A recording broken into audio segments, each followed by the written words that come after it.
Vamos a empezar, buenos días, la cuarta sesión de estas jornadas sobre el pensamiento de Julián Marías, de la Universidad Católica de Valencia en Santander, presididos por el gran canciller de la Universidad y arzobispo de Valencia, que va a presentar al ponente de esta novela.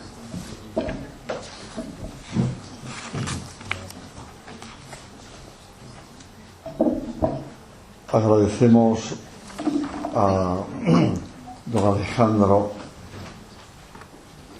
Abad Muñoz esta presencia y sobre todo le agradecemos que nos haga pensar esta mañana y que entre todos nosotros vayamos fraguando esa amistad que nace fundamentalmente de querer buscar la verdad.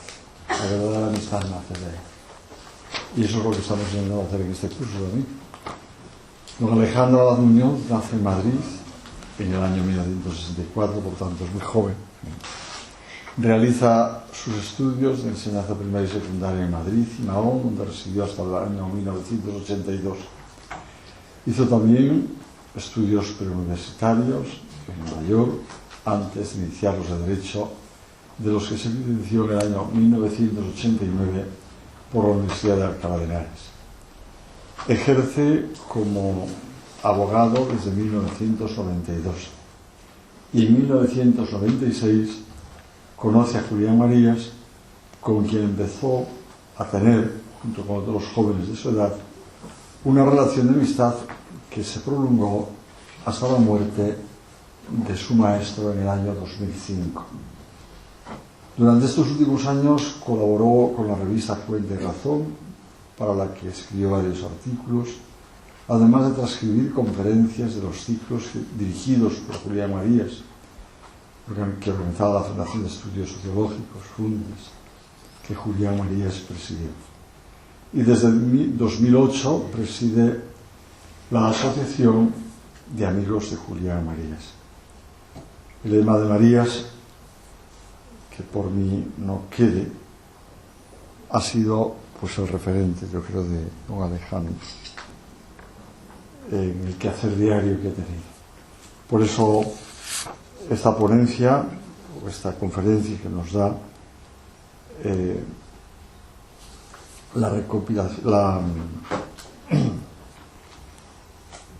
el derecho moral, el derecho moral y sociedad en Julián Marías, me parece que puede ser algo especialmente importante para entender esto, que por mí nada queda. Le damos la palabra a don Alejandro. Muchísimas gracias, señor arzobispo. Muchísimas gracias, José Luis Sánchez. Muchísimas gracias a todos ustedes por estar aquí en esta reunión de seguidores y personas interesadas en don Julián Marías. Yo tengo el escaso mérito de haber gozado de la amistad de don Julián, y eso es lo que me trae aquí, el grado de responsabilidad que a cada uno de los que nos dio mucho tenemos de dar algo de lo que nos dio, devolverlo a la sociedad, devolverlo a las personas que no tuvieron ese extraño privilegio. Yo conocí a don Julián Marías gracias a mi madre. Parecerá mentira, pero a pesar de que probablemente la filosofía fue durante mis estudios del bachillerato e incluso durante la carrera, como ustedes saben, en la carrera de Derecho hay dos asignaturas, una en quinto y otra en primero, en el programa que yo estudié, en el programa antiguo, referidos a la filosofía. Yo no conocía a don Julián Marías. Es una cuestión extraña, pero es verdad. Vino a Madrid una amiga de mi madre, una amiga de la infancia que ha vivido toda la vida en Argentina. En la Argentina, don Julián Marías era una persona extraordinariamente notoria, que llenaba espacios televisivos, llenaba teatros. Hay por ahí alguna viñeta muy graciosa de la gente que se queda fuera cuando hay una conferencia, cuando había conferencias de don Julián Marías en Buenos Aires. Y esa señora estaba asombradísima de que en Madrid no es que fuera una cosa ocasional, es que de manera habitual y durante muchos años pues había conferencias de don Julián Marías en varios sitios, varias veces a la semana. Entonces se lo dijo a mi madre que también había leído algunas cosas de don Julián y ella estaba tan encantada que dijo: Alejandro, tienes que oír esto, tienes que ir conmigo algún día a oír a don Julián Marías. Es en la calle San Bernardo donde dan las conferencias, es el Instituto de España, y allí que fui. Y desde entonces pues no pude dejar de asistir a todas las conferencias que podía. Le debo eso a mi madre, y lo que más me cuesta creer es que no me hubiera llamado la atención su nombre en las terceras de ABC, que todos los jueves publicaba, que no me lo hubiera mencionado ningún profesor de filosofía, que no hubiera salido en ninguna conversación. Yo tenía ya 20 y tantos años cuando pasé de eso. Y una persona que luego llegó a formar parte de mi vida de una manera muy intensa, pues hasta entonces no lo había sido. Voy a empezar la conferencia haciendo una breve reseña biográfica. Yo no soy de la comunidad universitaria, no soy... como digo, mi extraño privilegio es haberle conocido y haber oído y haber gozado de las anécdotas y de los comentarios a muchas de las cosas que les voy a contar ahora. Don Julián Marías, como estamos celebrando, nació en 1914 en Valladolid. Él cuenta que incluso de un pequeño periodo que media entre 1914 y 1919 tiene algunos recuerdos. Tiene recuerdos incluso de cosas que le sucedieron cuando tenía 2 años. O sea, él tenía familia aquí en el norte, en el País Vasco también, y recuerda que recuerda de sus estancias en Santander cuando era muy pequeñito, y recuerda incluso, y luego tenía, su padre era de Alcalá de Alcalá de Cinca me parece que es, y la abuela le decía algún aragonesismo que él recordaba, que decía: amante, no comas tanto que te va a hacer daño. Y eso lo decía, dice que eso es una anécdota. Su abuela luego murió y he hecho cuentas y dice tuvo que ser cuando yo tenía 2 años. Una persona con una memoria privilegiada. También recuerda de Valladolid que conoció a una niña que luego llegó a ser su amiga a pasados muchos años, que era Rosa Chacel, que también con la cual compartió juegos de infancia antes de los 5 años, que fue el momento en que se fue a Madrid. Y de Madrid recuerda cosas como la inauguración del metro. El metro se inauguró en el 1919 y él nos contaba, pues eso, que él recuerda perfectamente que su padre le llevó y dijo: mira, acaban de abrir este nuevo sistema de comunicación que va por debajo de la ciudad, y tenía recuerdos de esas fechas. En Madrid estuvo haciendo sus estudios de enseñanza primaria, que no empezó hasta bastante tarde. Nos sorprendería ahora pensar que don Julián hasta los 8 años no fue al colegio. Desde los 5 sabía leer, pero porque él fue preguntando a sus padres qué es lo que pone allí, qué es lo que pone allá, y él empezó a juntar palabras, a juntar sílabas y a hacerse con los conceptos, y desde los 5 años sabía leer, pero hasta los 8 años no fue al colegio. A pesar de todo, pues miren cómo puede llegar a fundir la cosa. Fue al colegio y tiene buenísimos recuerdos de sus profesores, y así lo menciona en las memorias. Por si se me olvida y no lo menciono después, en mi biblioteca, que puede tener más de 1000 volúmenes seguro, sin lugar a dudas, el mejor libro, el que yo más quiero, el que más me ha enseñado de todos, son las memorias de don Julián Marías.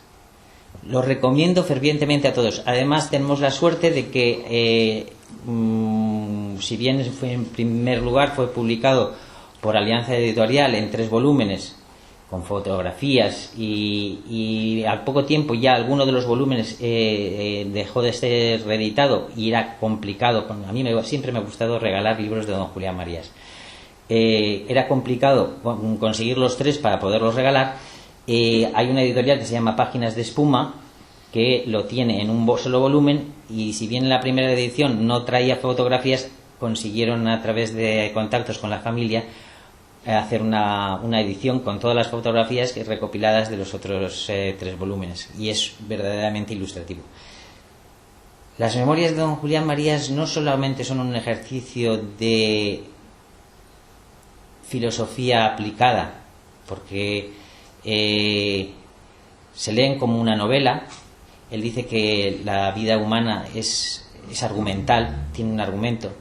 Se ven perfectamente lo que él describe en la antropología metafísica, que es la estructura empírica de la vida humana, los vectores, las trayectorias, las posibilidades, los vectores y trayectorias que son truncadas, las que prosiguen, la vocación. Es un interesantísimo libro porque no solamente habla de su vida, es un relato muy exacto y muy nutritivo de cómo era la sociedad española y cómo eran muchas de las personas más notables de nuestra España, y de parte de mucha Hispanoamérica. Se llega a conocer muy bien cómo es el sistema de educación en Estados Unidos, el sistema de libertades, y es un libro que no deben dejar de ustedes de tener y de leer varias veces si les gusta la filosofía y si les gusta Julián Marías. Crea verdadera adicción y se aprende mucho. Como les comentaba, pues él vive en Madrid hasta que se murió. Allí hizo sus estudios primarios, recuerda con perfecta nitidez cómo eran sus profesores, a los que elogia de primaria. Fue al Instituto Cardenal Cisneros, y al final cuando él tenía predilección por las ciencias, estudió cristalografía con mucho interés. Se ve que los profesores de lenguas también eran muy importantes, y llegó a tener al final de los estudios de bachillerato buenos conocimientos de latín, de griego, y ya empezaba con el alemán. Hasta el punto fue buen estudiante que se tuvo que examinar para el examen de premio de bachillerato, con la gran suerte de que en ese mismo momento coincidió con otra persona, que fue Dolores Franco, Lolita, que se examinaba por lo mismo. Él sacó el primer premio en ciencias y Lolita sacó el de letras, pero allí se conocieron. Cuando empezó sus estudios universitarios, él optó por empezar ciencias. No obstante, se matriculó de algunas asignaturas de letras. Y quedó cautivado cuando vio a Ortega. No solamente estaba Ortega en la universidad que él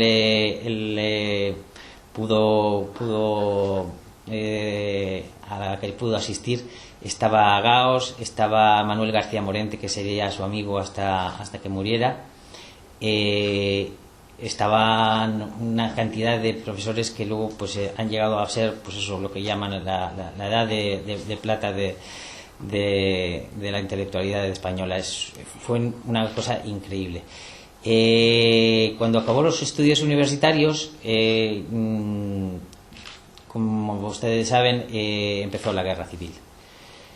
Él durante ese periodo ya había hecho contacto personal con Ortega y Gasset, y hasta el punto era tan valorado que durante el último año de estudios estuvo él preparando para los exámenes. El sistema de exámenes, como él describe, era bastante diferente. Había un examen conjunto de todas las asignaturas y era bastante duro. Y él estuvo preparando en la residencia de señoritas, que dirigía María de Maeztu, estuvo preparando una serie de alumnas entre las que, o compañeras, eran compañeras de su curso, entre las que estaba Lolita, estaba la hija de Ortega, y gracias a las notas que tomó Lolita, más adelante él pudo publicar la historia de la filosofía. Cuenta y Razón me publicó un artículo que se llama Historia de la Historia, en la que reproduzco, está todo en las memorias, reproduzco las cosas que él me contó y las cosas que cuenta en la memoria de cómo llegó a escribirse ese libro. El caso es que durante la Guerra Civil él tuvo una actuación extrañamente importante para la edad que tenía, porque era, pues eso, un estudiante universitario que acababa los estudios y tenía escasamente 22 años. Pero como había conocido a Julián Besteiro como profesor suyo y coincidieron en algún momento en algún cuartel, él se puso a su servicio. Julián Besteiro le dijo que sí, que le venía muy bien que él y le dio la idea de, pues eso, de que hicieran unas notas que se publicaron sin firma en el ABC y que se radiaban. La historia de cómo llegaba él a la radio, los peligros que implicaba moverse por Madrid en esos momentos, porque para ser exactos, incluso si ustedes conocen bien la historia, el bando republicano dentro de Madrid estaba dividido y había verdaderas batallas dentro, y las distintas facciones pues no se llevaban del todo bien y corría uno el peligro. O sea, las notas que estaba publicando en ABC y las que se radiaban, desde luego no eran simpáticas para parte de los republicanos que estaban en Madrid, porque de hecho él estaba defendiendo ya un talante reconciliador que preparaba la paz, y eso para algunos de los beligerantes evidentemente podía ser considerado pues un derrotismo o incluso algún tipo de traición. Entonces por eso se publicaban sin nombre, y por eso el llegar hasta la radio para poder hacer esas publicaciones implicaba unos peligros que él nos contaba a los amigos con mucho detalle. Al acabar la Guerra Civil, de hecho, él fue represaliado. La acusación de un compañero de instituto, de universidad, creía él que era amigo, era tan pintoresca como ser el acompañante voluntario del deán rojo de Canterbury y colaborador de Pravda. Por absurdo que les parezca, eso le sirvió para estar unos meses en la cárcel. Y de la cárcel salió porque los testigos, primero porque tenía un alférez que le defendía, y los que le juzgaban que no daban crédito a la acusación, y sobre todo no daban crédito que a los supuestos testigos de cargo todos le defendieran y dijeran que eso no había sido así, y cuando les preguntaban, ¿pero usted no es el de un testigo de la acusación? Dice, no, yo vengo a decir la verdad, decía, con nombres y apellidos de personas que ahora yo no recuerdo. Bueno, ese compañero nunca... A mí, la verdad es que después su hijo sí que hizo la publicación de quién era. Don Julián creía en la redención y en el arrepentimiento, y en que la persona no está conclusa hasta que muere. Entonces, no sabía hasta qué grado de posible arrepentimiento tenía. Entonces, él nunca hizo mención de quién hizo la acusación, pero yo les puedo decir que es una de las personas que, para que me digan que siquiera era amigo, que estuvo en el crucero que organizó Manuel García Morente, universitario, y que sirvió para que los estudiantes de la Universidad de Madrid pues conocieran de manera directa pues desde Tierra Santa, Malta, Egipto, hizo una acuestación y en convivencia y con penetración, profesores del más alto nivel y alumnos que luego llegarían a ser, pero también personas de grandísimo nivel, pues compartieron ese. Al final del crucero hicieron una publicación en la que recogieron pues trozos de los 3 mejores. Pues uno de los 3 mejores era una de las personas que le denunció. Bueno, el caso es que él salió refortalecido. Salió fortalecido de la cárcel, pues dijo, si esto es, pues yo lo puedo superar. Desde entonces decidió que no tenía que tener miedo, que no iba a callarse de nada, que iba a decir solamente lo que pensaba y todo lo que pensaba, y si luego le querían censurar, que le censuraran, pero él se iba a tomar toda la libertad que pudiera. Con lo cual, como hacía San Francisco, de las cosas malas y contrariedades siempre encontraba el lado positivo y daba gracias a Dios porque había podido superar la prueba. El caso es que una vez salió de la cárcel, no acabaron sus desgracias. Él había escrito una tesis, la filosofía del padre Gratri, un estupendo libro que luego se publicó en la editorial de la Nación. Y a pesar de que la defendía y el que entonces ya era padre Morente, Manuel García Morente, y de su ascendiente moral sobre los demás, porque era decano y además en ese momento ya era sacerdote, después de una conversión muy bien documentada, pues él mismo la relata de una manera increíble. Os recomiendo también ese bonito capítulo de las obras que fueron publicadas de Manuel García Morente, cómo se convirtió. Es un hecho bastante extraordinario. Y a pesar de que no está previsto en la normativa sobre cuestiones de tesis, pues se puede dar cum laude o aprobar, pero no estaba previsto que se pudiera suspender una tesis, pues la suya se la suspendieron. Se encontró entonces en una situación bastante comprometida. Acababa de salir de la cárcel, estaba represaliado, no podía escribir como había venido haciendo algunas colaboraciones en los diarios. Entonces la que todavía no era su mujer le dijo, publica la historia de la filosofía. Y dice, ¿cómo voy a ponerme yo ahora? Si además yo tengo la base, yo tengo los apuntes de las lecciones que tú nos diste, con eso se puede hacer un libro.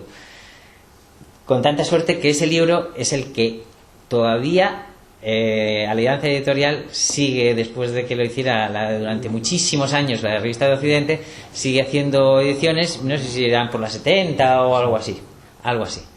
Es un libro de una vigencia extraordinaria, prologado por Javier Zubiri, epilogado por Ortega, y es un libro que yo recomiendo fervientemente como instrumento de trabajo para estudiantes de bachillerato y universitarios incluso. Ese libro le sirvió para, como tuvo éxito, para pensar que incluso de la filosofía, sin ser profesor universitario, podía él vivir, con lo cual empezó a dedicarse a eso y luego también pues pusieron una academia, la hija de Ortega, Lolita, él y otros compañeros pusieron una academia para preparar el examen de estado para el ingreso a la universidad. Entre unas cosas y otras, pues empezó a hacer lo que podía. Una cosa que probablemente ya lo tenía clara, porque en el libro este de Juventud en el Mundo Antiguo, en el del crucero, ya se ve, lo interiorizó especialmente, y es que él debía ser claro. Si quería vender muchos libros de filosofía, que es una cosa que interesa a poca gente, tenía que hacerlo asequible. Sin renunciar a la profundidad, evidentemente. Ser creativo y al mismo tiempo ser muy claro. Y a pesar de las dificultades, en el año 43 publicaron el Miguel de Unamuno, que costó muchísimo, porque incluso pues eso cuenta la historia del apoyo que iba a recibir de de Pedro Laín, o que recibió de Pedro Laín. Al final la edición la quitaron los anagramas de la editorial, etcétera. Salió una primera edición y luego se leyeron muchas más del libro de Miguel Unamuno, que en ese momento también había caído en desgracia, como había caído en desgracia el pobre Ortega, porque Ortega salió de España a principio de la guerra teniendo algunas facciones del bando republicano, pero luego tampoco gozó de todas las simpatías del régimen que había ganado la guerra. Pero bueno, el caso es que ya tenía 2 libros, en el año 43 ya tenía 2 libros. Y a pesar de que todavía no podía publicar en los periódicos, pues iba haciendo hasta que pues en 1946 regresó Ortega y se les ocurrió dar conferencias. Ortega todavía seguía teniendo tirón, no tenía la cátedra, pero tenía un prestigio como intelectual grandísimo, como divulgador grandísimo, era un grandísimo orador. Y entonces, utilizando la base legal porque crear cosas, no nos equivoquemos, crear una institución en esa época estaba sometido a todo tipo de controles, pero tenía una institución que era la Academia de Preparación para el Examen de Estado, y entonces, utilizando esa herramienta, crearon el Instituto de Humanidades, en el que Ortega quiso que él apareciera al mismo nivel que él. Habían tenido ya algunos contactos, ahí había ido él a Lisboa, le había pedido el epílogo del libro de la historia de la filosofía. Entonces Ortega estaba convencido, yo creo, de que don Julián Marías iba a ser un aliado, en el sentido de que tenían la misma filosofía, aunque eran 2 personas diferentes, y que estaba convencido de que desarrollaría su propia filosofía sin renunciar a los orígenes, con lo cual completaría a lo mejor la suya y le daría nuevos aires y nuevas trayectorias a la suya. El Instituto de Humanidades tuvo éxito de público y luego también sus críticas, sus ataques. Ortega, pues eso, era querido y al mismo tiempo atacado en muchos sentidos, y Julián Marías, desde el año 46 que regresó hasta el 55 que murió, nos contaba que mantuvo un contacto prácticamente diario, a veces incluso 2 veces al día salían a pasear, a hablar. Que ese realmente, o sea, yo le considero mi maestro, yo le he leído prácticamente todos los libros, pero cuando yo me sentaba con él, nos sentábamos a hablar, hablábamos de la actualidad, hablábamos del cine, comentábamos las películas, comentábamos lo que nos pasaba en su vida y en la mía. Yo le contaba mis problemas. A lo mejor luego les cuento alguna anécdota muy graciosa de cosas que me pasaban a mí o a mi mujer, la que es ahora mi mujer, que tiene gracia y viene un poco al pelo de alguna de las cosas que les quiero comentar al final. Bueno, en el año 50 hubo de hecho de publicar un libro, no aquí, sino en la Argentina, que se llamaba Ortega y 3 antípodas, porque hubo un peligro real de que Ortega y sus libros fueron incluidos en el índice de lecturas prohibidas. Julián Marías estaba convencido de que fue en parte su intervención la que consiguió pero reactivar a parte de la Iglesia, porque claro, había de todo. O sea, luego cuentan también en sus memorias otra anécdota con 3 seminaristas, uno de los cuales uno llegó a ser senador socialista, otro llegó a ser obispo, otro fue el duque de Alba. Había problemas y él tenía amigos también, entonces se reactivaron las fuerzas que impidieron o sea, Ortega tenía predicamento también entre personas muy señaladas dentro del régimen, falangistas como podía ser Pedro Laín, como podía ser Dionisio Rivero. Había mucha gente que le apoyaba, pero hubo un peligro real y él tuvo que escribir Ortega y Tres Antípodas porque le parecía que hubiera sido una pérdida enorme para generaciones enteras. La gente estudia durante un periodo de tiempo, se forma durante el periodo de tiempo. Si se pierde eso, hay ya una parte de una generación o una generación entera que crece sin algo, a la cual se le ha amputado. Si lo que se les amputa es de la riqueza que es la obra de Ortega, la pérdida es muy grande. Entonces él se vio obligado a escribir ese libro. En 1951 él tiene un contacto con las universidades americanas y ese mismo año se produce el hecho de que deja de estar prohibido que publique, consigue empezar a publicar en el ABC. O sea, es un año importante en el sentido de que, primero, conoce una sociedad nueva, puede ejercer la vocación de profesor y al mismo tiempo puede empezar a ejercer con muchísima intensidad su vocación de escritor. Empiezan las colaboraciones en el ABC. Nuestro querido amigo Francisco Salgado ha hecho una labor ingente, y ayer se lo recordaría, de recopilación de todas esas obras. Hay dos épocas en ABC, hay una época también en El País, pero ha sido un divulgador de la filosofía aplicada a la visión de la realidad cotidiana desde un punto de vista especial, y es que cada uno de los artículos que encontramos de Julián Marías, aunque estén escritos en 1951, resultan de una actualidad inquietante, y es porque no se ciña al chascarrillo, a la cosa que pasa, busca lo que hay detrás de cada cuestión que pasa.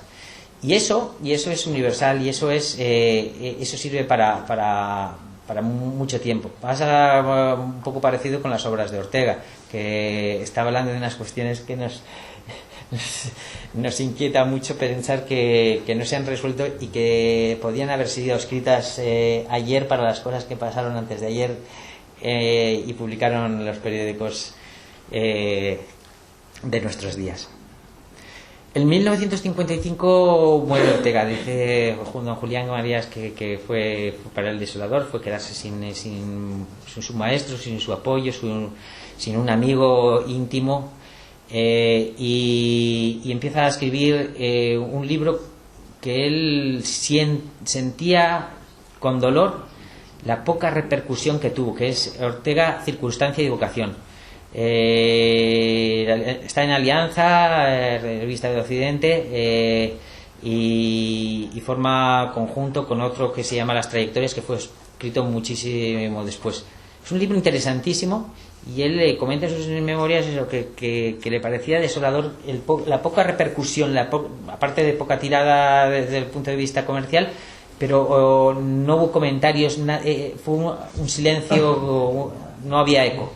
Y le resultaba doloroso porque había puesto mucho de sí mismo, creía que era muy importante, que Ortega era de una relevancia extraordinaria para la sociedad española, y que había mucho que aprender todavía de lo que había hecho, no solamente de lo que había escrito, de lo que había pensado, sino de lo que había hecho.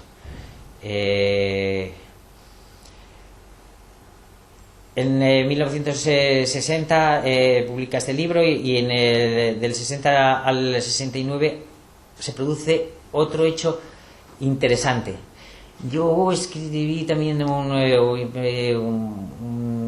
una ponencia para otro seminario sobre las fundaciones y la labor de las fundaciones en España. Él comentaba que no llegó la Operación Marshall, no vino dinero ni pasaron los tractores que llegaron a Francia o Alemania para desarrollar la economía.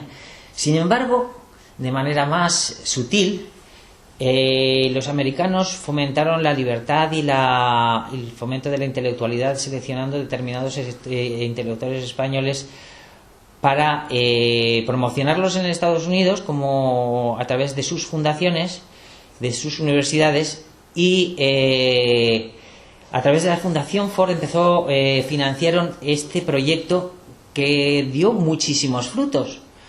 El Seminario de Humanidades, que pues, en principio se trataba de hacer un proyecto concreto de estudio, lo posible, en principio él había pensado pues, la sociedad española en la época romántica, reunió a una serie de jovencitos que luego llegaron a tener la mayor relevancia.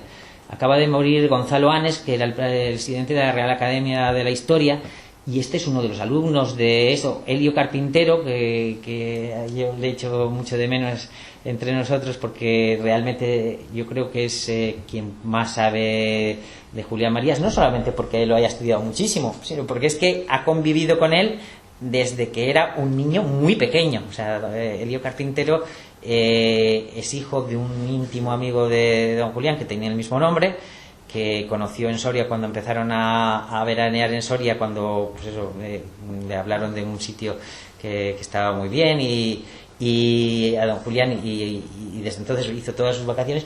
Y Elio Carpintero le conoce de manera personal desde que era pequeñito. Entonces, la cantidad de cosas que don Elio Carpintero sabe de don Julián Marías pues es increíble, porque han sido muchísimos más años que cualquiera de otros. Luego estará aquí su nieto, y ha convivido con su abuelo muchísimo más que su nieto, evidentemente.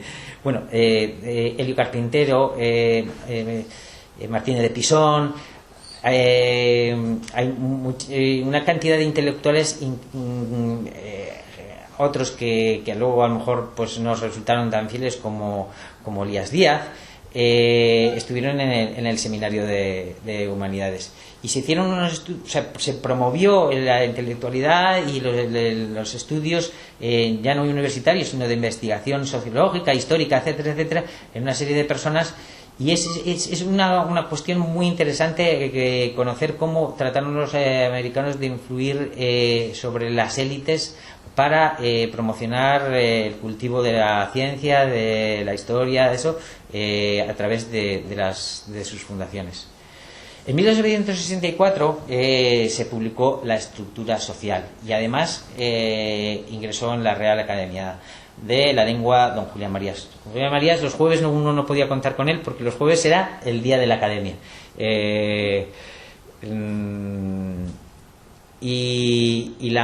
Sus aportaciones, yo lo he oído de boca de Gregorio Salvador, de otros académicos, eran importantísimas, porque era de una clarividencia, o sea, y además daba en el clavo, con pocas palabras sabía describir los conceptos, y sus aportaciones, según otros académicos, eran de una riqueza increíble y extraordinaria. Y también se publicó, como digo, La estructura social. Él comenta en el prólogo que hizo a la edición de 1993, esta que tengo por aquí, que pudo hacer este libro con la base de los estudios que estaba realizando para el Seminario de Humanidades de la estructura social, o la España de la época romántica, por la cantidad de dificultades que había encontrado para hacer un estudio serio sobre la cuestión. Él comenta que la historia y la sociología que se había estado haciendo historia según la razón vital, pero de manera inconsciente, que la aplicación a la historia de la razón vital implicaba una nueva manera de ver las cosas, que es la que describe en este importantísimo libro. Digo que es importantísimo, sobre todo los efectos de lo que podía ser esta conferencia mía. O sea, la cuestión del derecho hay que enmarcarla dentro de la estructura social. Tiene que ser una cosa, tiene que ser una disciplina que está referida a la sociedad de acuerdo con sus creencias, de acuerdo con su trayectoria como grupo, con sus pretensiones como grupo y con su bagaje histórico como grupo. Si no se tienen en cuenta todas esas cosas, que es lo que viene a describir en este importantísimo libro, no se puede hacer un derecho que sirva a esa sociedad. De la misma manera que ya no la legislación o cualquier cuestión que de carácter sociológico no se entiende sin la historia, y la historia no se entiende sin los fundamentos de la sociedad, el tiempo en que esa sociedad, su composición y su vocación. Eso es más o menos lo que viene a explicar este libro, que si yo en un día pues eso, decido hacer una tesis sobre estas cuestiones, se tendría que servirme de base, porque a esta altura del conocimiento es donde se ha llegado. Él comenta pues eso, que las dificultades venían de que no había los instrumentos suficientes, de la misma manera que Ortega se encontró con que no había una filosofía española escrita en español con los conceptos necesarios para desarrollar un buen pensamiento, y él lo creó. Don Julián Marías creó los instrumentos necesarios para desarrollar una labor intelectual, poniendo la filosofía y el pensamiento a la altura de Ortega, y un paso más, que es el que da él al estudiar la estructura empírica de la sociedad en concreto española. En 1970 se publicó la Antropología Metafísica. Los que conocéis bien a Julián Marías sabréis que este es probablemente el libro más importante, más denso, el que más condensa toda su filosofía. Entonces pasa de la estructura analítica a la estructura empírica, de la describe, y es la que sirve de fundamento intelectual a toda una serie de obras que posteriormente salen, como La mujer y su sombra, La felicidad humana. Todas estas obras tienen su fundamento intelectual en la antropología metafísica. Cualquier estudio sobre Julián tiene que pasar por el meterse, bucear e interiorizar de manera intensa la antropología metafísica, que, como digo, no es un libro extenso, pero es un libro condensadísimo, de una hondura intelectual importantísima. En 1975 don Julián Marías recibió una llamada de la Casa Real, y don Juan Carlos le pidió que fuera senador por designación real. Había empezado ya a publicar algunos artículos que debían haber llamado la atención del monarca, del nuevo monarca. Y él, después de ciertas reticencias, de ciertas resistencias, aceptó. Yo creo que nunca podremos pagar los españoles la cantidad de cosas, las aportaciones que hizo durante el tiempo en que fue senador de designación real, y sobre todo, y más que eso, la cantidad de reflexiones sobre la sociedad española que hizo durante ese tiempo. La España Real es el título del primero de los libros de recopilación de artículos que sobre esas cuestiones candentes de la sociedad española, de cómo se estaban desarrollando los acontecimientos, se publicaron. Después vinieron otros 3, y luego la colección Boreal publicó otro que no se ha incluido en las 4 partes de la España Real, que se llama La libertad en juego, que les sirvió no pocas ataques y no pocas sinsabores. Este libro, La España Real, o los 4 libros que se publicaron, o todos los artículos que se recopilaron en los 4, son interesantísimos. Hay como luego estos de Derecho y Justicia, casi todos estos artículos que yo reseño aquí son artículos que están en la España Real. Hablan sobre la legitimidad, la legalidad y la legitimidad, pero no solo eso.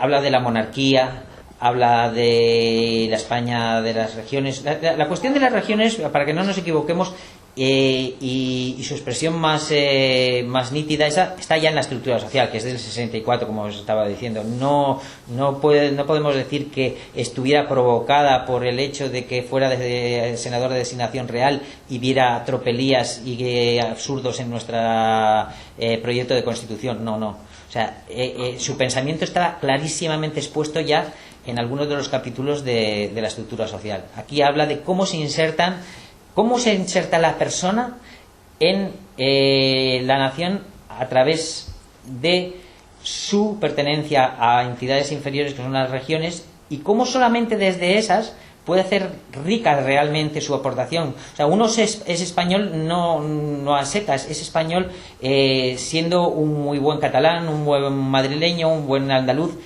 que algunas tienen las personalidades. El madrileño, como yo soy, pues no tenemos una personalidad especialmente marcada, sino es la apertura y el tener los brazos abiertos a todos los demás y no mirar de soslayo ni con supuesta superioridad al resto, pero aparte de eso poquito más. Pero hay otras, empezando por Andalucía, que tiene una marcadísima personalidad. Andalucía, Cataluña, eso. Comenta don Julián Marías en un libro del 64 que solamente a través de la inserción plena en ese tipo de regiones se puede llegar a enriquecer y ser español. Ser español es serlo de una manera determinada. El caso es que durante todos los años en que se estuvo elaborando la Constitución y un poco más, se estuvieron publicando esta serie de artículos que son del máximo interés. Todavía hoy a mí me encanta releerlos. Tienen una actualidad que nos llena de estupor. Nos llena de estupor porque es que con independencia de que sí que se reformara a consecuencia de sus intervenciones en el Parlamento algunos de los artículos más polémicos de nuestra Constitución y se suavizara su contenido, realmente los errores en que incurren algunos siguen llenando las primeras páginas de los periódicos hoy en día. Por eso es tan importante que estemos aquí, porque eso es tan importante que a nuestros hijos les digamos dónde pueden encontrar el fundamento intelectual de lo que nosotros intuimos y sabemos, pero a lo mejor no tenemos debidamente formulado. Es eso, nunca llegaremos a ser lo suficientemente agradecidos al trabajo, porque evidentemente si leerlo cuesta trabajo, imagínense ustedes lo que tiene que ser escribirlo. El esfuerzo intelectual. Piensen además ustedes una cosa, fíjense, estamos hablando del año 75 y estamos hablando del año 77 en que fue designado como senador. Fíjense lo que pasa en el 1977. En 1977, al volver de Soria, detectan un cáncer a Dolores Franco, a Lolita, a su mujer. Y el día 23, la madrugada del 23 al 24 de diciembre, muere. Durante ese tiempo, don Julián vive lo peor de su vida. O sea, don Julián Marías es un ejemplo de persona implicada, enamorada, de admiración por la mujer, pues de admiración y valoración de la suya, o sea, de la suya no en abstracto. Yo no he conocido nada mejor, o sea, yo no he conocido a nadie que hablase mejor de su mujer, que se sintiera tan implicado, que al cabo de... Yo cuando lo conocí era el año 86, habían pasado pues bastantes años. Él decía que qué pena que yo no hubiera conocido a Lolita, porque decía, es que le hubiera encantado. O sea, decía que todavía, cuando llegaba a casa y ponía la llave en la cerradura, sentía el dolor de saber que no estaba dentro y al mismo tiempo un fogonazo de ilusión. Dice, ¿y si estuviera? Y cuando hablaba de la otra vida y de la esperanza, se le iluminaba la cara porque pensaba que vería a Lolita, o sea, lo tenía clarísimo. Entonces, hombre, a todos nos da miedo la muerte y don Julián, pues yo le he visto enfermar y la verdad es que pues sentía dolor, pero cuando rigurosamente te hablaba de la otra vida, se lo creía y te hablaba de la realidad personal que él esperaba. Él decía que la otra vida hay que imaginarla para que intelectualmente poder creerla, había que haberla imaginado y desearla. Y él decía que la persona, que es su grandísimo descubrimiento, o sea, si se puede decir que ha aportado algo a la filosofía de Ortega, es lo que... Tenemos que ir acabando. 50 minutos. 50 minutos, muy bien. Pues es el libro Persona. Persona es el último y el más maduro, el más breve y el que en realidad hace una aportación más importante a la intelectualidad. En él las cuestiones que ha descrito en la antropología metafísica las lleva a sus últimas consecuencias, las formula y habla pues eso, de las ultimidades, y habla de la esperanza y de... Él es una persona esperanzada. No me va a dar tiempo a hablar mucho de los libros que más tienen que ver. En realidad a mí lo que me gusta es don Julián Marías. El derecho es mi profesión. Me sugirieron el título del derecho, y yo dije el derecho y la moral, porque no entiendo, porque además de que él ha escrito un libro importantísimo que es el Tratado de lo Mejor, que a mí es de los que más me ha gustado, y en cambio de derecho no hablaba mucho de libertad, hablaba mucho de legalidad, de legitimidad. Pero de derecho están las tesis por hacer. Hay una sobre derechos humanos que se basa mucho en uno de los artículos que están en la España Real, pero realmente es una cuestión, nos ha dado él siempre me decía, siga pensando y escriba, siga pensando. Y lo que me decía es que los instrumentos intelectuales ya me los había dado, eso le tocaba a otro y que había que atreverse, lo decía nuestro director. La mayor aportación es a las cuestiones que de verdad, o sea, lo bueno de la filosofía de don Julián Marías es que se refiere a cuestiones que sí que nos importan. O sea, las reflexiones sobre España, las reflexiones sobre la mujer, las reflexiones sobre la felicidad humana, sobre la sociedad, son cuestiones importantes. Yo iba a leeros aquí sobre este libro que a mí me parece importante. Él dice que su filosofía, el estudio de la estructura empírica de la persona, implica una nueva manera de ver la moral, y es que superando pues las luchas entre heteronomía o autonomía, o la vaciedad a que nos lleva el principio categórico de Kant, él da un paso más allá y dice que es que eso hay que adaptarlo a la circunstancia personal de cada uno y de cada sociedad, que la moral en el fondo es hacer lo mejor, dentro de lo que podamos, hacer lo mejor, teniendo en cuenta nuestras limitaciones y nuestras posibilidades. Eso implica una filosofía que es autónoma, o sea, una norma autónoma, es la que uno se da, pero llena de contenido en cuanto que se refiere a nuestra libertad y a nuestras posibilidades. Valorarlo desde fuera es muy difícil, porque nadie puede estar en la persona de quien actúa o de la sociedad de quien actúa, pero esa es la pauta. Esa es la pauta que nos tiene que servir para determinar el derecho, para determinar la conducta de cada uno. Es la que me ha llevado aquí a venir, a pesar de lo humildísimo de mi aportación. Digo que es mejor quedarse en casa y no seguir el reto de don Julián de que por mí quede, o hacer el esfuerzo, superar los miedos y venir. Muy bien.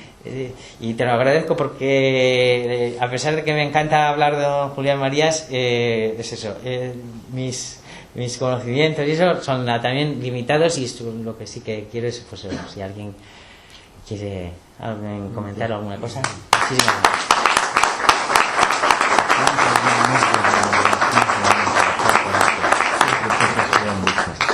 Sí, vamos a hacer todas las conferencias que tenemos. Yo luego leo algunos titulares intelectuales de lo que has dicho para que pueda seguir el juego para la conversación. Entonces, bueno, ya lo ha dicho él, que ha cambiado el título de la conferencia, que lo que venía a hablar, nos ha hablado de la biografía de Julián Marías, de una manera muy especial, muy hermosa, pero bueno, ha hecho otra conferencia también muy especial. No conocía a Julián Marías, pero una amiga de mi madre argentina le comentó a esta que Julián Marías participaba constantemente en conferencias en Madrid, así que le tengo que agradecer a mi madre el que de alguna manera fuera ella la que me llevara a Julián Marías. Una memoria privilegiada la de don Julián Marías, gratos recuerdos de su infancia.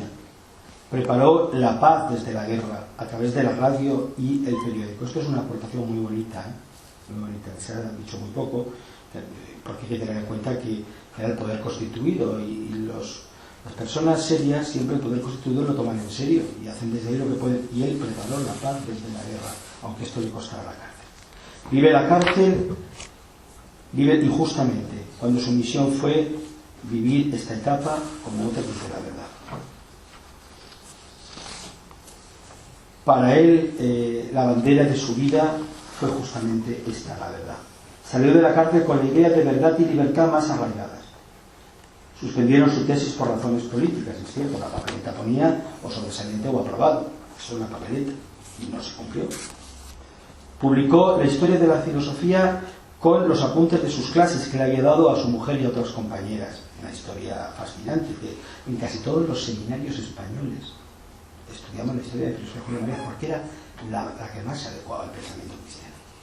Él hizo unos libros de filosofía asequibles y claros para que llegaran a todos y poder vivir de ellos. Ortega y Marías vivieron las insidias de la izquierda y de la derecha. Desde la Academia de Preparación de Examen de Estado hicieron el Instituto de Humanidades al mismo tiempo y quisieron estar al mismo nivel Ortega y Marías. El Instituto de Humanidades fue un instrumento de difusión de la filosofía, teniendo Ortega y Marías una conversación diaria, un contacto diario. Escribió Ortega y 3 antípodas para defender al filósofo y a la historia de la filosofía. Escribe a partir de ahí sin parar sus obras, al tiempo que escribe en prensa española y en el extranjero. Obras reeditadas varias veces, las de Marías. En 1960-69 se produce, según nuestro conferenciante, un hecho interesantísimo. América suscita la libertad intelectual llamando a pensadores y financiándoles en sus fundaciones y universidades. Elio Carpintero es quien más sabe de Julián Marías y estará en Valencia en el Congreso Internacional de noviembre de la OCDE, porque estamos ya en contacto con él. Los jueves, don Julián Marías iba a la Academia de la Lengua, de la que era miembro, y le debemos mucho en este campo por su claridad. Si no se tiene en cuenta la historia, no se puede hacer un trabajo intelectual, social y de derecho moral. Marías prepara los instrumentos, conceptos y categorías necesarios para poder realizar trabajos concretos sobre el hombre, sociedad y la misma teología culturizada. Antropología metafísica es su obra por excelencia. Él dice que lo anterior se entiende desde esta y lo siguiente se proyecta desde ella. En 1977 el rey Juan Carlos le nombra senador y acepta. Trabajó y aportó seriamente mucho a España, con una gran reflexión sobre la sociedad española, especialmente expuesta en España Real, y otros libros, también sobre monarquía, sobre las regiones, sobre la manera de ser español, la manera de ser España. Escribe también el tema de las regiones, ya estaba expuesto en la estructura social. Dolores Franco muere en el 77 y él vive un dolor terrible. Él decía, me quedé sin proyecto, según sus palabras, y desde ahí retoma el tema de vida perdurable, la ilusión de ver a Lolita. Él creía en la vida eterna, vida perdurable que hay que imaginar y hay que desear. Persona, nos ha dicho don Alejandro, es un libro de gran aportación teniendo en cuenta antropología metafísica. Marías animaba a todos a pensar, atrévanse a pensar, decía él. La teoría empírica de la vida humana lleva una nueva manera de ver la moral. Primero son los principios y fundamentos, y esto nos lleva a vivir un proyecto concreto. Creo que más o menos adecuado que usted. Lo ha mejorado muchísimo. No. Entonces, a partir de aquí, con Alejandro, que saben que es el presidente de la asociación y que como otros amigos de Julián Marías, nos enriquecen profundísimamente con todo ello. Me dice el señor arzobispo que le gustaría que comentaras algunas anécdotas también personales tuyas con esto que has dicho que ibas a comentar, alguna anécdota de tu vida con don Julián Marías. Bueno, aparte de que pregunte la gente. Gracias. Pues sí, con mucho gusto. Sí, la verdad es que como no estoy acostumbrado a dar conferencias, pues me parecía que, y además me creía que tenía que hablar hora y media, pues estaba abrumado y la verdad es que lo he estado pasando fatal esta última semana. He estado de tour por los Alpes con la bicicleta y me quedaba una semana para prepararlo, cuidando a los niños, y digo, madre mía, que me va a pillar el toro. Yo durante muchos años estuve leyendo mucho de don Julián, pero desde que tengo hijos, que la mayor tiene 7 años, pues mi mujer tiene un trabajo muy exigente, me tengo que dedicar mucho también a cuidar niños. Y esta semana pasada me tocaba recapitular y refrescar conocimientos sobre don Julián y al mismo tiempo cuidar peques. Pero bueno, la anécdota que me refería tenía que ver un poco con las cosas que al final quería reseñar, porque son de candente actualidad, la cuestión de las regiones y la cuestión del aborto. Y a raíz de la cuestión del aborto, en la que él hizo una defensa desde el punto de vista antropológico, con independencia, dice, los cristianos tenemos una razón más, pero no una razón, no hay muchas más razones para defender al no nacido. Los cristianos tenemos una más, solo una más. Bueno, en relación con la cuestión del aborto, yo les puedo contar un chascarrillo, y es que mi mujer estuvo en la urgencia de Leganés, que hace unos años, los más jóvenes al igual ni les suena. Llegó a ser famosa porque había un señor que se llamaba el doctor Montes, que por su cuenta y riesgo aplicaba la eutanasia a diestro y siniestro. Eso se lo puedo decir yo, y no tengo miedo de que mañana me llamen y digan que se han querellado contra mí. O sea, mi mujer llegaba muchos días llorando, y yo se lo contaba a Julián, y es a lo que voy. Llegaba muchos días llorando porque le habían cambiado los tratamientos, y señores que podían salvarse, pues el término que utilizaban entre los médicos es que se los apiolaban. O sea, se lo ha apiolado. Mi mujer es médico y comentaba que trabajaba en la urgencia como uno de los adjuntos del jefe de servicio, que era el doctor Montes. Entonces, cuando yo le contaba esto, él me dijo, y ahí está la anécdota, dice, eso en Castilla tenía un nombre, dice, eso le llamaban el despenador. Dice, mírelo en el diccionario, existe. Y dice, lo que pasa es que me parece que el doctor Montes ha ido un paso más allá, y efectivamente ha ido un paso más allá, con independencia de que luego pues le hayan condenado en haya perdido las querellas que ha interpuesto contra otros por difamación, etcétera, pero no ha ido a la cárcel.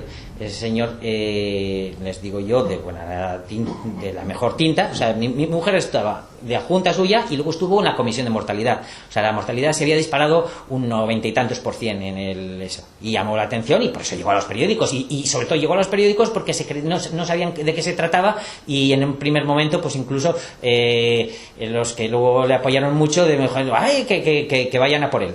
Bueno, esa es una de las anécdotas que quería contar. Él le parecía aberrante, decía que es que es el mismo tema del aborto. O sea, a los más indefensos son a los que más hay que cuidar. Si no se cuida al enfermo, si el enfermo puede ser, sobre todo lo que le parecía aberrante es que ni siquiera se contase con él, porque en ese caso concreto en la urgencia de Leganés mataban gente sin que ellos supieran que les iban a matar, sin que los familiares supieran que les iban a matar. Eso les lo puedo decir yo porque lo he vivido en primerísima persona. Don Julián era muy escéptico, y era uno de los comentarios que tenía que hacer con relación a la cuestión de los derechos, de la justicia social, etcétera, que sí, que hay que perseguirla, y decía, pero esto tiene que tener determinados fundamentos, y los que más le ponen en boca pues muchas veces no tienen en cuenta otras cosas que hay que tener en cuenta. O sea, si no hay riqueza, no se puede cometer una justicia cuando no hay riqueza, porque no esté bien repartida, es que no la hay. Y yo soy muy escéptico con la cuestión de las cuestiones jurídicas. Por eso he dicho que me gusta mucho más hablar de Julián Marías que hablar de derecho, porque hablar de derecho hoy es hablar de que los tribunales no funcionan, que no entiende uno las causas, las que se publican y las que no se publican, que cómo puede haber una justicia tan poco igualitaria, cómo pueden haber puesto trabas incluso al derecho de acceso a la justicia, porque las tasas no es otra cosa que eso, y porque los legisladores están muy poco instruidos de don Julián Marías y no hacen una legislación la mejor que se puede hacer, teniendo en cuenta nuestra sociedad, lo que quiere nuestra sociedad, no lo que interesa a los políticos. Yo, en la cuestión del aborto, no podía dejar de sentir estupor en la última campaña en las europeas, cuando unos acusaban a otros de hacer, digo, si no han legislado todavía, si es que todavía tenemos vuestra ley, pero si es que yo les he votado para que la quiten, pero no, y encima lo que me están ofreciendo es filfa. Digo, no.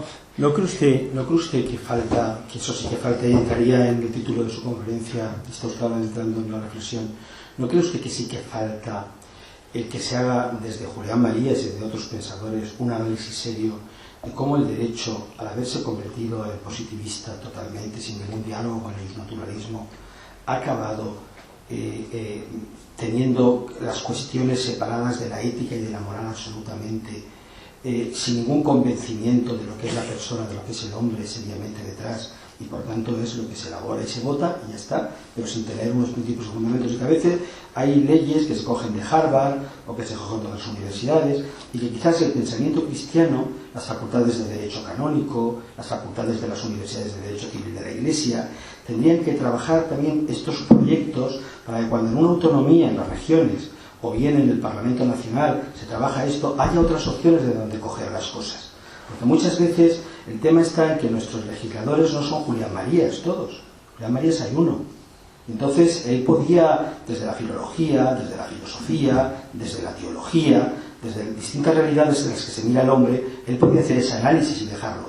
Pero luego eso tiene que tener un proyecto pedagógico a la hora de elaborar una ley y de ver. Entonces, por ejemplo, aquí hay algún alumno mío de Filosofía del Derecho, se acordará perfectamente, Paco, de cómo yo esta cuestión la hablaba muchísimo en clase, ¿no? Es decir, si el concepto de persona, los legisladores, cada uno piensa una cosa de ello y no tienen claridad, lógicamente luego la persona puede ser igual que una cosa a la hora de juzgarla, o puede ser igual que un animal, o puede ser, por tanto, no tiene mucho más mayor. Entonces, yo creo que Julián Marías lo que nos enseña con todo esto, y le pregunto a usted por si cree que está de acuerdo o no, es que realmente tenemos que seguir elaborando proyectos en distintas partes de la sociedad. Uno será ese Instituto de Humanidades, que debería un poco de continuar, a lo mejor en España, desde ese pensamiento occidental cristiano, que ha dado origen a una cultura tan hermosa sobre el hombre, sobre la verdad, sobre la libertad, sobre Occidente, sobre el mundo.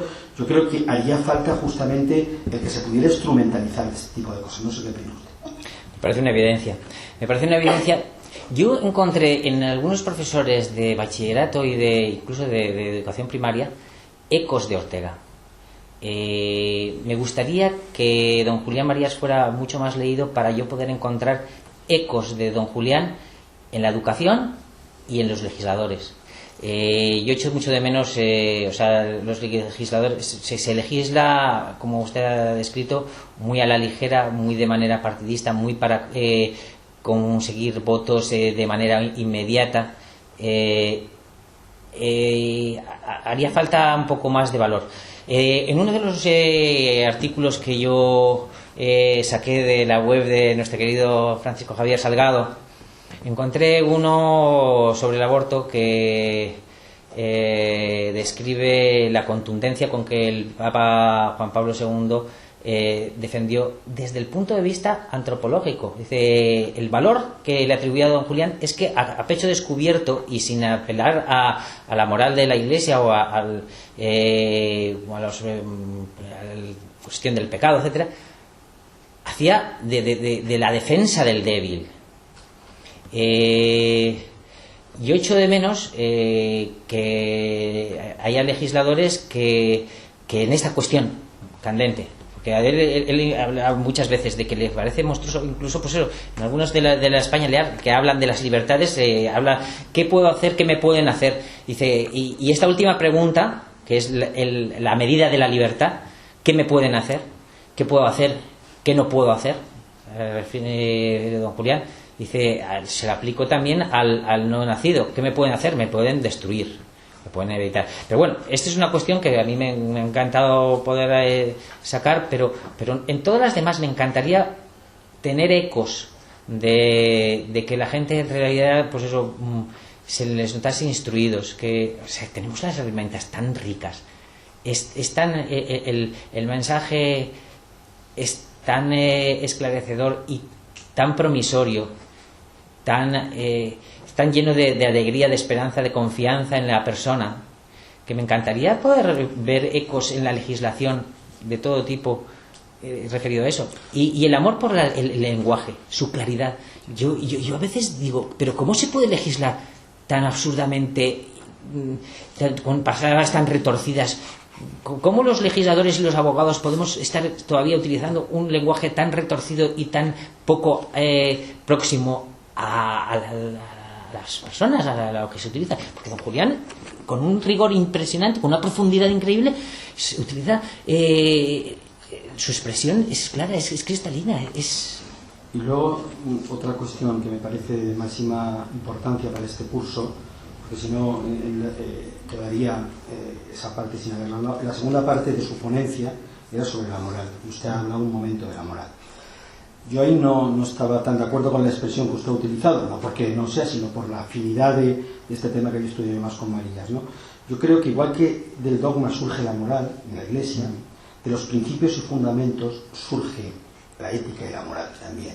Y yo creo que lo que Julián Marías, si le pregunto a usted por si está de acuerdo, ve que yo me ayuda a mí un poco a evolucionar esto. Yo creo que Julián Marías lo que ve es que la moral por sí misma no tiene ningún sentido. Usted ha empezado a decir eso, pero que sí que lo tiene cuando realmente se han analizado los principios y fundamentos de algo como consecuencia de cómo yo tendría que vivir con respecto a eso. Entonces, más que una moral subjetiva, que luego cada uno la aplica lógicamente, pero hay una objetividad de esos principios y fundamentos. Por ejemplo, en el hecho de ser español, la responsabilidad que conlleva; en el hecho, cuando uno diferencia entre persona y cosa, la responsabilidad que conlleva en defender la vida, ¿no?, en ese aspecto moral. A eso me refería. ¿Cómo lo ve usted eso? Sí, no, estoy totalmente de acuerdo. Incluso en las morales heterónomas, él dice que interiorizadas pasan a ser ya autónomas. O sea, que habla, por ejemplo, de la moral cristiana, que es tan válida como cualquier otra en cuanto es asumida. Hay un parrafito precioso que tenía yo por aquí subrayado, y luego es eso, la moral hay que datarla de contenido. Lo que él dice es que la moral de los valores, los intentos por rellenar de contenido a través de los valores, y ese es un trocito que también me hubiera gustado leer, porque era cuestión, o sea, era todo lo contrario a lo que él hace, o sea, todo lo contrario a la claridad. Cuando describe, pues eso, los intentos de Nicolai Hartmann, etcétera, de dotar de contenido a la moral de los valores, sí que tiene contenido. Lo que pasa es que el contenido es el propio que se dota de contenido a través del conocimiento de la circunstancia y de la vocación de cada uno, de sus condicionamientos y sus eso. Pero sí que tiene. Pero él no dice que la moral cristiana, como dice usted, es como cualquier otra moral. Eso no lo dice Marías. Marías, al contrario, lo que dice es que de la Trinidad surge el concepto de persona, que de las procesiones trinitarias surge el concepto de libertad, y como consecuencia de esos conceptos el cristianismo ha conseguido que revelación y razón tengan una unidad, que pueda responder. Otra cosa es que en cualquier religión o en cualquier moral haya cosas buenas que tenemos que descubrir y aceptar. Digo un poco por ver un poco el proyecto de lo que estamos. Pero bueno, esto era, está la gente del curso que tendrá ganas de preguntar, y veo aquí a la doctora Moreno, que ya está a punto de coger el micrófono. Para ayudar, ¿eh? Sí. Yo creo que sería bueno que a lo mejor hagáis preguntas, pero hagáis reflexión. Es decir, que a lo mejor suscitar, sigamos pensando, ¿no?, un rato. Eso es muy bueno.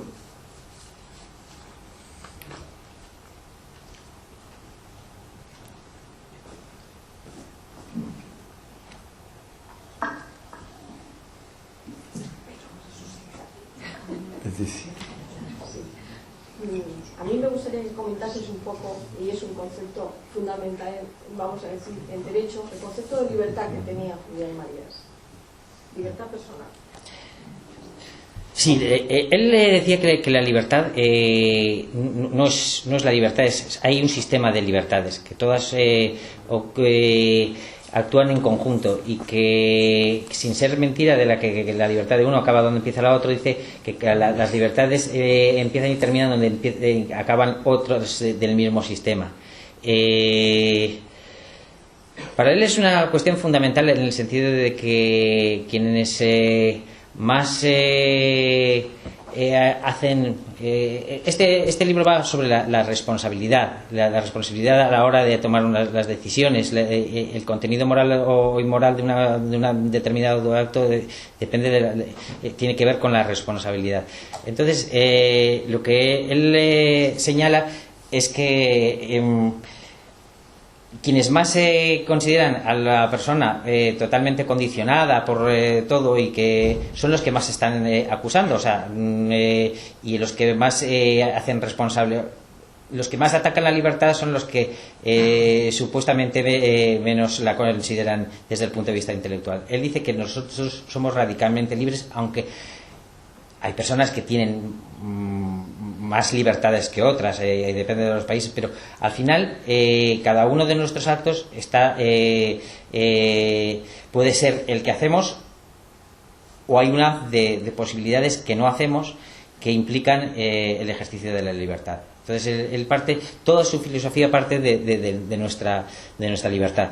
Dice que eso, que quienes más la atacan y dicen que no existe son los que luego en el fondo más la reconocen, en el sentido de que siempre están acusando y valorando a los demás. Si podemos valorar una conducta es porque la hay mejor o peor, y si la hay mejor o peor es porque tenemos libertad.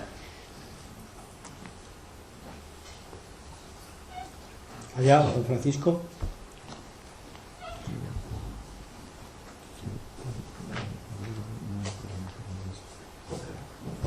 Un poco por comentar lo que estaba comentando José Luis del positivismo con el neutralismo. Sí que es verdad que también, por ejemplo, sí que hay ecos, por ejemplo, pues el Gregorio Pérez Barba sí que ha influido mucho en la jurisprudencia y en la legislación española, ¿no? Sin embargo, Julián Marías, por la otra parte, pues no ha influido tanto. Y eso también habla un poco de la formación que los jóvenes juristas, ¿no?, jueces, están recibiendo de las universidades, porque estamos aplicando un derecho que es positivista. De hecho, un juez no se para a pensar cuando saca una sentencia en lo que él piensa o en lo que actúa, sino él aplica simplemente la ley que está vigente, ¿no? Y eso pues crea también, cierra un poco pues la capacidad que tiene incluso la misma ley a la hora de hablar. Y un poco, recordaba yo cuando estábamos comentando ese tema, hablando la semana pasada con Ignacio Pérez de Heredia, que él decía que, claro, primero hay que estudiar. Yo le decía que estudiar Derecho Civil, ¿no?, también podía ser, y después Derecho Canónico. Y él dice que no, que primero Derecho Canónico y después Derecho Civil, ¿no?, porque te abre más la mentalidad. Entonces habría poco que inculcar también a los jóvenes, a las facultades de Derecho, no tanto la positividad de la ley, sino un poco pues abrirles y hacer un esfuerzo porque todo ese pensamiento de Julián Marías pues vaya calando en los ecos, ¿no?, para a la hora de legislar, a la hora de ejecutar, o a la hora de crear una jurisprudencia pueda, ¿no?, como comentar ese tema un poco más, pues es un poco interesante, ¿no?, es bastante interesante. Sí, tienes toda la razón. Efectivamente, se ven los ecos ideológicos pues eso, de autores o de sectores del pensamiento que aportan muy poco, que son de una esterilidad bastante pronunciada. Y sería muy bueno pues eso, que don Julián siempre decía que había que leer mucho a Ortega, y empezando por El Espectador. Yo le digo que más que sin renunciar a Ortega y El Espectador hay que leer mucho a Marías, porque además eso, Marías ha hablado tanto de nuestra sociedad que ayuda tanto sería tan bueno para legisladores o eso, conocer, para los políticos, conocer esta obra sería de pues eso, una fertilidad increíble. Pues bueno, es lo que hay, pero nosotros estamos aquí para fomentar lo contrario. Personalmente, preguntando brevemente, al lado de lo que estaba diciendo aquí Francisco. Cuando ha hablado también de que usted vería que es necesaria los trazos de Marías en educación, a qué aspecto de la educación se refiere y a qué nivel educativo se estaba refiriendo, o cree que podemos llegar a ver esos trazos en educación de Julia Marías. A ver, para empezar, yo echo de menos que incluso sus discípulos en los libros de texto acaben la historia de la filosofía en periodos pre-Marías. O sea, yo es que no lo entiendo, y además yo eso sí que lo he puesto en otro artículo para de Cuenta y Razón. O sea, me parece increíble que no se le considere hoy por hoy, aunque solo sea en la historia de la filosofía, un patrimonio importantísimo de los españoles. Me parece un desperdicio y una aberración el que no se estudia a Julián. ¿Por qué a Ortega sí y a don Julián Marías no? O sea, la fertilidad del pensamiento de Marías, el avance con respecto a Ortega es evidente, y están los programas que no lo incluyen. O sea, para empezar tendrían que incluir a Julián Marías. Aparte, pues eso, desde el punto de vista y el de doctrina política, toda esta cuestión todas las cuestiones que toca sobre la configuración de España. O sea, España es singular. La España inteligible es un libro increíblemente fructífero para deshacernos de todos esos complejos que nos dan, nos hacen creer que somos raros y que somos que no tenemos proyecto. Tenemos el proyecto mejor que podemos tener, y lo demuestra la España inteligible. Entonces, en historia, hacer mención por lo menos, o sea, yo no sé por qué la historia de la literatura se acaba donde se acaba, la historia de la filosofía se acaba donde se acaba, y la historia y no se estudia en sociología o en los institutos. Se debería estudiar la obra de Julia Marías. La España inteligible debería ser mencionada expresamente en todos los programas de historia, porque es que es el mejor libro para creernos lo que somos, saber tomar conciencia de lo que somos y poder proyectar. Y con fundamento. Con fundamento. Tenemos eso, un patrimonio de una riqueza, y está ahí, es asequible, lo pueden leer los chicos de 16 años sin problemas, y les hincha de satisfacción, de reconocimiento de su propia realidad, de su pasado, de poder proyectar con ilusión. El librito de la breve tratado de la ilusión, que demuestra que nosotros tenemos con respecto illusion en inglés, es una cosa, pues eso, una fantasmagoría, algo que no que te engaña. En español tiene un sentido proyectivo, de alegría, de proyecto, de emoción, que no tienen en ningún eso. O sea, tenemos un patrimonio que nos ha descubierto don Julián, que es increíble, y ahí está. Y menos mal que estamos aquí, y menos mal que la Universidad Católica de Valencia ha asumido también parte de ese proyecto y lo quiere fomentar y lo quiere salvar. Pero sí, faltan ecos. Hay unos libros increíblemente fructíferos. Tenemos más. 1, 2, 3 palabras. Yo solo...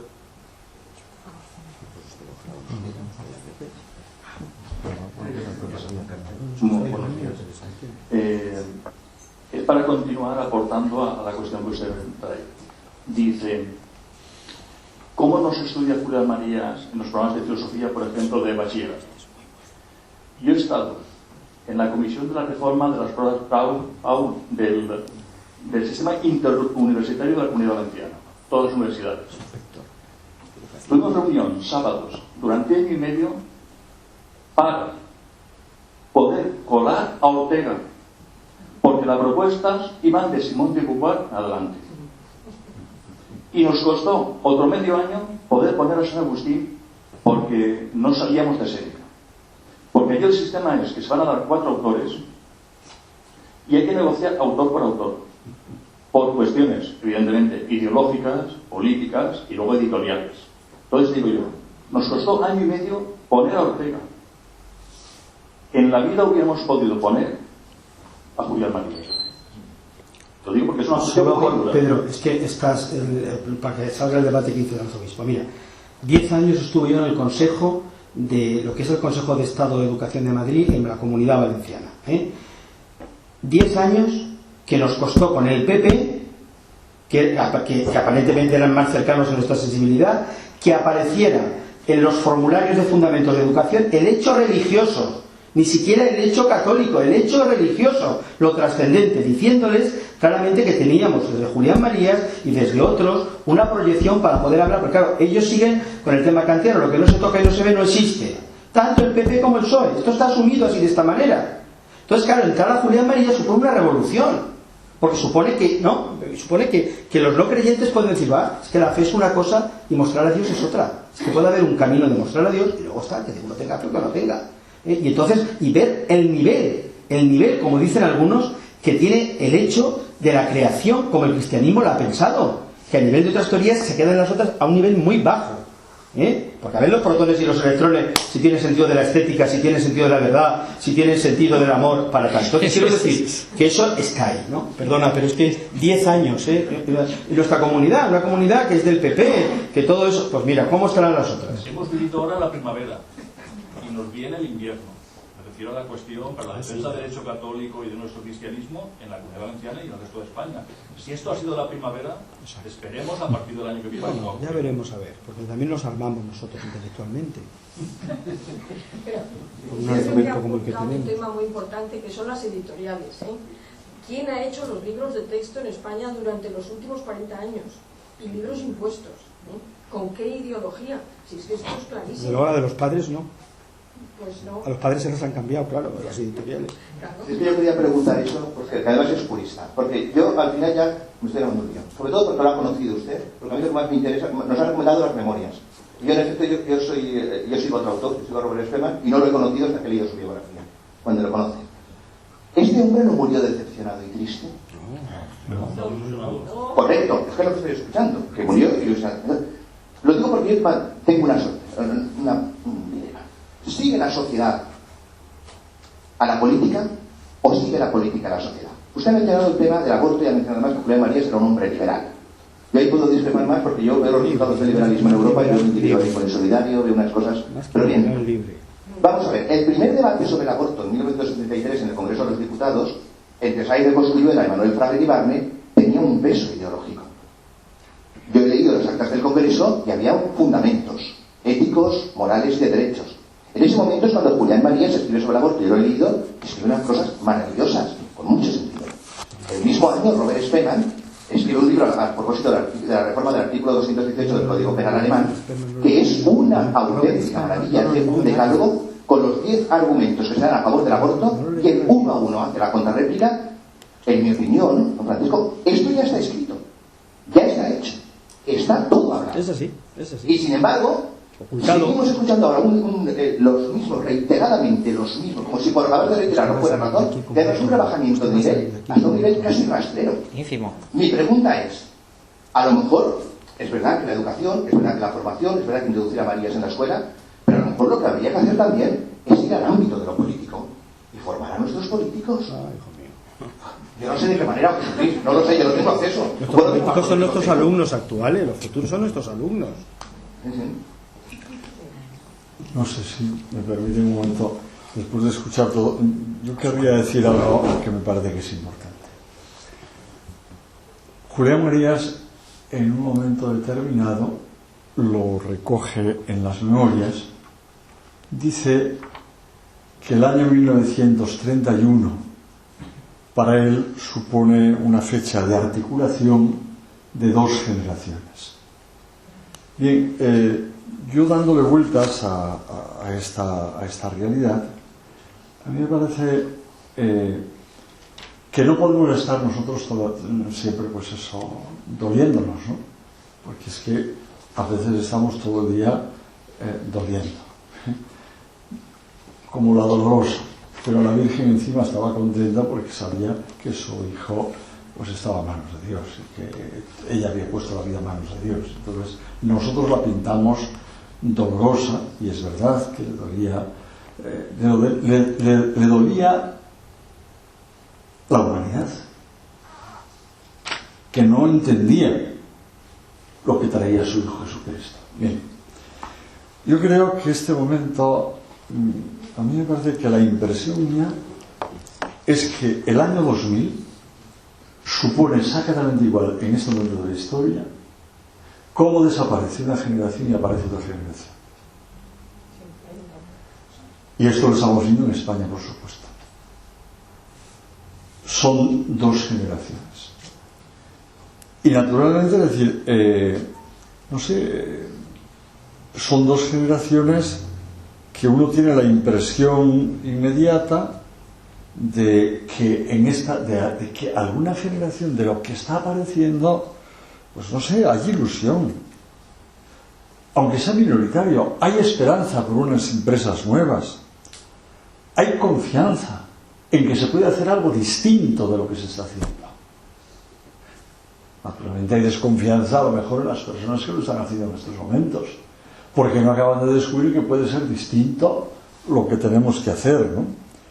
Es verdad que junto a esto hay chabacanería, hay grosería, hay agresividad, que la estamos viendo nosotros permanentemente en todos los debates que aparecen por televisión y por todos los sitios. Esta es una realidad, ¿no?, que irrita además, ¿no?, que nos irrita a todos, ¿no?, y que junto a los esfuerzos por un intento de mucha gente de mejorar la situación en la que estamos viviendo, pues, y de establecer más justicia y de mejorar pues también las condiciones de vida de las personas, esta instrucción, la educación de la cual se hablaba hace un momento, ¿no? Pero yo creo que no sé, tenemos que entrar nosotros en aquella pregunta que hace Julián Marías en las memorias, ¿no?, cuando habla de los cementerios, que dice, bueno, hay que unir los cementerios, los que estaban enterrados por lo civil, hay que derribar tapias, ¿no? Bueno, yo creo que nosotros tenemos que estar pensando de verdad qué es lo urgente en estos momentos. Por ejemplo, se ha hablado antes mismo del aborto. Es verdad que es un drama, y el primero que empieza a apuntar esto, recordad que es el Papa Pablo VI.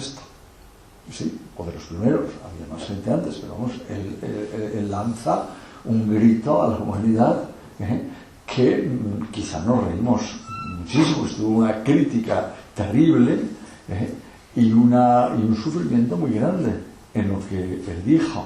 Después ha seguido el Papa Juan Pablo II. Después, creo que ya el Papa Juan Pablo II, en la primera encíclica que tiene, nos dice dónde está el problema de este momento y dónde tenemos que meternos la generación que tiene que construir. En la primera encíclica él habla es de antropología cristiana, de la concepción del hombre, del ser humano. Benedicto XVI nos ha recordado a nosotros también que el gran drama de este momento es la crisis antropológica que existe, y que eso trae, es decir, que las discusiones del aborto es porque está esta crisis en medio, porque no se sabe lo que es el hombre. Cuando no se sabe lo que es el hombre, puedo matar, puedo liquidar, puedo hacer vivir, puedo recomponer, puedo hacer lo que me dé la gana, pero no está en nadie, ni en los que dirigen, porque, es decir, los que dirigen tienen obligación de pensar hacia dónde llevan a su pueblo. ¿Le llevan a la muerte o a la vida? ¿Le llevan al descrédito de sí y de todo lo que existe? ¿A dónde lo están llevando? ¿A dónde están llevando a estos niños que ya desde pequeñitos les están diciendo y les están animando a que ellos son los dueños de la vida? Es decir, pueden hacer lo que les dé la gana. Desde el momento que lo puedes hacer con este vaso, lo que te dé la gana, tú esto lo llevas al máximo, te lo puedes hacer con quien te dé la gana, con todos. Entonces a mí me parece que este momento, es decir, es muy importante de ver que quizá Julián Marías lo que nos entrega es, no sé, se lanza por una lucha de hacernos descubrir el rostro del ser humano.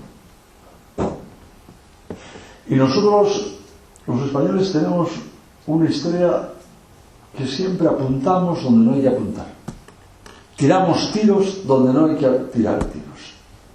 Y claro está, como tiramos tiros, matamos gente que no tenemos que matar. Que no tenemos que matar. Entonces yo creo que es muy importante decir que nos demos cuenta dónde está el problema en estos momentos y que puede ser para nosotros un maestro excepcional, Julián Marías. ¿Dónde está el problema? Y el ser humano, aunque sea tenga una dimensión política, pero tiene esa dimensión política, se reactiva desde otras dimensiones también que tiene, y son necesarias que se pongan en ellas. No nos podemos quedar o reducir solamente a esas dimensiones. Cuando Julián Marías dice, cuando se elevan las tapias, dice, es que los muertos estaban tan impacientes para que se elevasen las tapias, dice Julián Marías. No tendremos que derribar otras cosas. Pero es que nos puede pasar a nosotros exactamente igual. Podemos estar queriendo quitar ciertas tapias y no estar trabajando por lo que es importante. Ha señalado hace un momento Leticia algo que es muy importante, muy interesante, ¿no? Es decir, ¿qué historia de España saben las nuevas generaciones? Si es una historia que se ha tergiversado absolutamente. Coged, leed los textos, los habéis leído supongo, yo tengo todos los textos de la historia de las diversas, vamos, no se parece las comunidades autonómicas que han hecho los textos, no se parece nada de lo que dice ninguna de ellas. Son historias totalmente distintas, con contraposiciones terribles. Esto lleva a un país, le lleva al desastre, ¿no? Al desastre.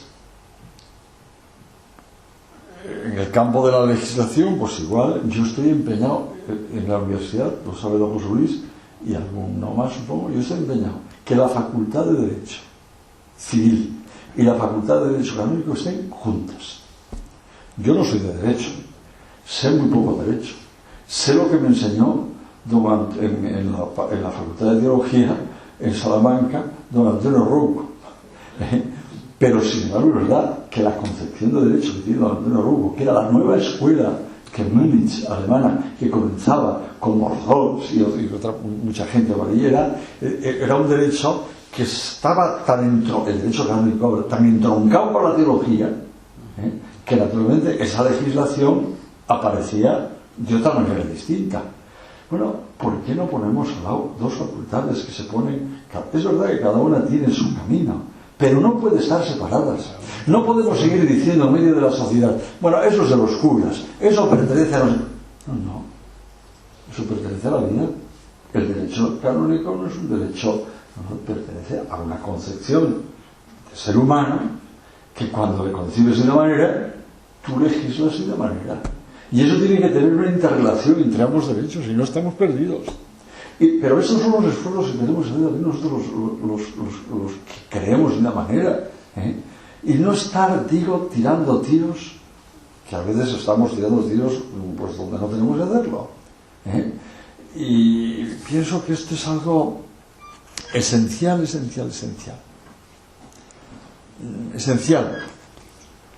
Estas dos generaciones que tenemos, o esta nueva generación que aparece en estos momentos, a mí me parece que es una generación que tenemos que ayudar.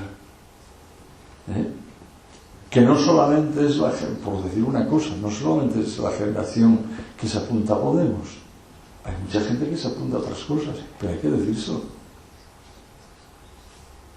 Y lo gravísimo que está sucediendo es que nadie se lo dice.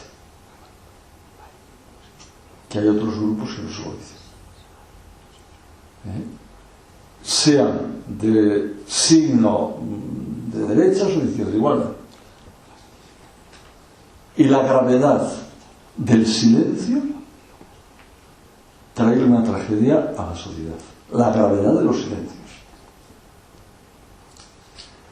Y en ese sentido me parece que esto es verdad que hacemos un poquito, pero oye, si hay un grupo que empieza a pensar en Valencia, en Madrid, en no sé dónde, tal, y que esto se va... Esto a mí me parece muy importante, muy importante, muy importante. Y yo creo que esto tiene que ser un empeño para nosotros. Antes decía, si no hay riqueza, es verdad, no se puede repartir, pero si tenemos riqueza que repartir. Tenemos riqueza, una concepción de persona, una concepción, es decir, ¿por qué vamos a echar? Es decir, es que... Un culturizador de eso en el siglo XXI. Sí. Bueno, da la vida que por lo menos tengo un cura que me da la razón. No, creo que tenemos riqueza, como dice el señor arzobispo, y además de riqueza tenemos un inculturizador que ha hecho eso ya posible, o sea que no podemos seguir. Bueno, como técnico un poco del grupo, son 12 menos 10, dejaremos, ha sido amplio el recorrido, has visto que las 2 horas se han hecho, pero de otra manera. Le vamos a dar un fuerte aplauso a don Alejandro porque ha llenado la alegría de nuestra vida esta mañana. Y ahora tenemos al nieto de Julián María, que en un momento salimos, tomamos el café de 25 estamos aquí. Gracias. Lo que no podemos consentir es que patrimonialicen en su propio interés la ilusión y la justicia y la pretensión de justicia social.